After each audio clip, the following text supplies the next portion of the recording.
मनु महाराज से 3 कन्याएं हुई। कौन? आकुति, देवहूति, प्रसूति। कल सुनाया आपको। आकुति का विवाह रुचि प्रजापति के साथ हुआ, देवहूति का विवाह कर्दम मुनि के साथ हुआ, कपिल भगवान प्रकट हुए, और जो तीसरी कन्या है प्रसूति, उसका विवाह दक्ष के साथ हुआ, और फिर दक्ष की कन्या सती का विवाह भगवान शंकर के साथ हुआ, और फिर उस सती ने देह का त्याग कर दिया। और यही सती बाद में हिमालय की कन्या पार्वती बनकर प्रकट हुई हैं, और पुनः भगवान शंकर ने इनको अर्धांगिनी के रूप में स्वीकार किया है। प्रेम से कहिए श्री राधे। सती को ये देह क्यों त्याग करना पड़ा? क्योंकि अपने पति के वचनों पर विश्वास नहीं किया। इसलिए जो अपने पति की बातों पर विश्वास नहीं करती, अथवा अपने पति का वार्ता का अनुसरण नहीं करती, उसकी आज्ञा का पालन नहीं करती, निश्चित ही उसके शरीर का नाश होता है। यही ये कथा सुनाती है, सिखाती है। क्योंकि जब भगवान राम अपनी लीला कर रहे थे, सीता का हरण हो चुका था रावण के द्वारा, और राम जी तो अपना अभिनय कर रहे थे, चरित्र कर रहे थे, और उसी सीता जी के वियोग में जब राम जी रो रहे थे, तो सती ने जब देखा, रोते हुए भगवान शंकर से कहा कि अरे इन रोते बिलखते हुए मनुष्य को तुमने सच्चिदानंद कहकर प्रणाम किया, इसमें न तो सत दिख रहा है, न चिद दिख रहा है, न आनंद दिख रहा है। बताओ, सामान्य मनुष्य की तरह ये तो अपनी पत्नी के लिए बिलख रहा है, ये भगवान कैसे हो सकता है? ये सच्चिदानंद कैसे हो सकते हैं? शंका होने लगी। भगवान शंकर ने समझाया, अरे ये तो उनका अभिनय चल रहा है, और अभिनय की सार्थकता कब? जब जो देख रहा है, देखने वाला इतना डूब जाए कि उसको लगे ही ना कि ये नाटक चल रहा है, तभी अभिनय की सार्थकता होती है। तो उस अभिनय के प्रति शंका हुई। शंका का निवारण भगवान शंकर ने किया, लेकिन उसके बाद भी बात समझ नहीं आई, विश्वास नहीं हुआ, और सीता का वेश बनाकर परीक्षा लेने के लिए गई है। भगवान राम ने कहा कि हे जगत जननी जगदम्बा माँ भवानी, आप अकेली वन में क्यों घूम रही हैं? ये बताइए ना। भूत भावन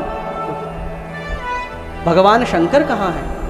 ओहो, अब तो बड़ी लज्जित हुई। मैं तो सीता का वेश बनाकर गई थी, इन्होंने तो मुझे जगत जननी जगदम्बा भवानी कहकर संबोधित किया, पहचान लिया। ओहो, ये तो वास्तव में राम हैं, घटघट वासी हैं।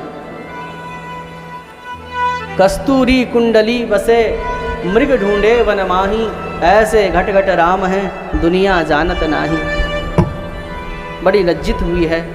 और भोले बाबा ने जब दिव्य दृष्टि से देखा, ओहो, इसने तो मेरी माँ सीता का वेश बनाया।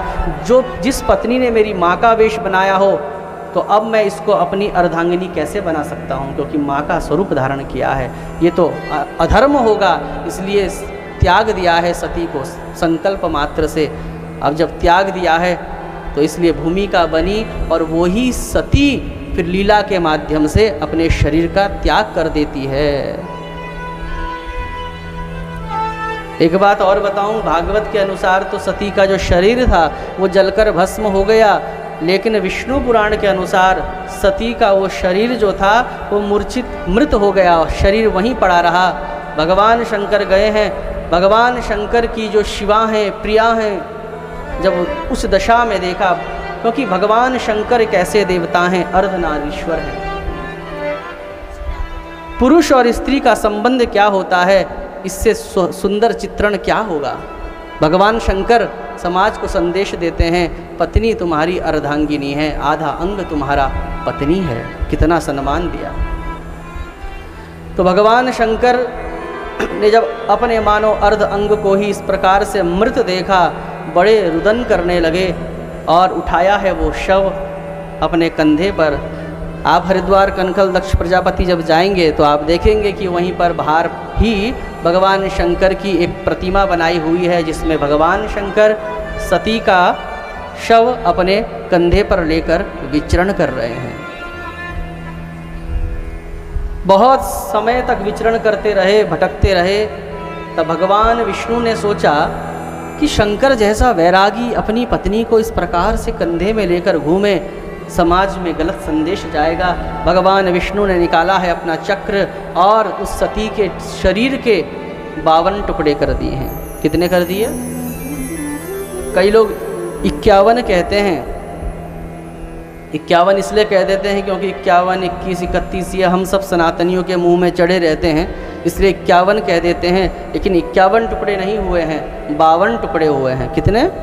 52। और जहाँ जहाँ पर उस सती के अंग गिरे वहीं वहीं पर शक्तिपीठ की स्थापना हो गई। लीलाएं तो हमारे कल्याण के लिए होती हैं, अन्यथा जगत जननी जगदम्बा देह त्याग कैसे कर सकती है?